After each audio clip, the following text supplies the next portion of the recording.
हदीस की पेशन गोई हकीकत बनती जा रही है। दज्जाल के पैरोकार ईरान से जाहिर होंगे। क्या इसराइल ईरान पर कब्जा करने वाला है? आइए इस पे बात करते हैं। अहादीस में कुर्ब कयामत की निशानियों और दज्जाल के ज़हूर के हवाले से वाज़े और तफसीली वाक़यात बयान हुए हैं। एक निहायत मशहूर और मुस्तनिद हदीस है जिसमें बताया गया कि जब दज्जाल का ज़हूर होगा तो उसके साथ 70,000 यहूदी निकलेंगे जो उसके पैरोकार होंगे। हैरत अंगेज बात यह है कि यहूदी किसी आम जगह नहीं बल्कि ईरान के इलाके अस्फहान से निकलेंगे और उन्होंने खसूसी किस्म की सब्ज चादरें ओढ़ रखी होंगी। डॉक्टर इसरार ने इस हदीस को मौजूदा हालात के साथ जोड़कर जो बसीरत फराहम की थी वो आज ठीक ठीक पूरी होती नजर आ रही है। अस्फहान ईरान का एक इंतहाई अहम शहर है, लेकिन एक आम जहन में यह सवाल उभरता है कि वहां इतनी बड़ी तादाद में यहूदी कैसे आएंगे। अब जिस तरह से हालात तब्दील हो रहे हैं और इसराइल ईरान पर गालिब आ रहा है, इस हदीस की सच्चाई का अमली नमूना हमारे सामने आने वाला है। मुअज़्ज़िज़ साथियों, इस हदीस को आज के तेजी से बदलते हुए हालात के तनाजुर में वाज़े तौर पर देखिए।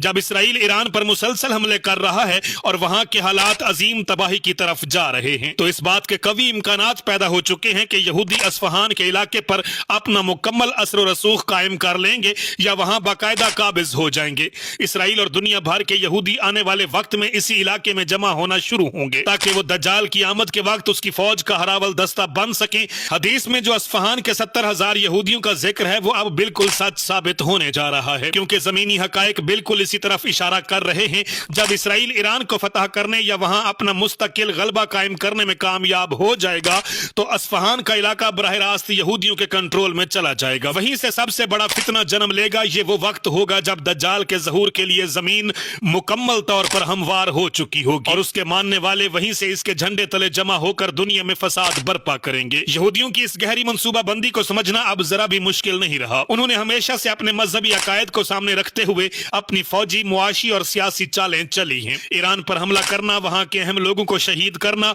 और मुल्क की ढांचे को तबाह करना सिर्फ किसी वक्ती फौजी बर्तरी का नतीजा नहीं है, बल्कि ये उनकी पुरानी मजहबी किताबों और तारीखी अकायद का लाजमी हिस्सा है। वो बखूबी जानते हैं कि अस्फहान उनके कदीम तरीन मराकिज में से एक है और दज्जाल के आने पर उन्हें वहीं से सबसे बड़ी अफरादी कुव्वत मिलनी है। इसलिए उनकी पूरी कोशिश है कि अरब इलाकों पर फैसला कुन हमला करने से पहले वो इस ईरानी महाज को अपने मुताबिक ढाल लें और वहां अपना कब्जा और तसल्लुत इस कदर मजबूत कर लें कि कोई उनके रास्ते की दीवार न बन सके। इसराइल अब पर्दे के पीछे छुपकर साजिश नहीं कर रहा, बल्कि वो बराह रास्त मैदान में आकर अपनी ताकत का मुजाहरा कर रहा है। उसकी बुनियादी वजह यह है कि वो महसूस कर चुकी हैं कि अब वक्त मुकम्मल तौर पर उनके हक में है। आलमी ताकतें उनकी पुश्तपनाही कर रही हैं और उनके मद्दे मुकाबिल कोई मजबूत आलमी आवाज मौजूद नहीं है। इस खुली जारहियत का अगला कदम यकीनन वही होगा जिसकी पेशन गोई की गई थी, यानी अरब इलाकों की तरफ बिला तफरीक पेशकदमी। दरियाए नील से फरात तक का जो नक्शा उनकी किताबों में दर्ज है वो उसे हकीकत का रूप देने के लिए किसी भी हद तक जा सकते हैं और ये जा भी रहे हैं। इनके रास्ते में आने वाले हर मुल्क, हर शहर और हर रुकावट को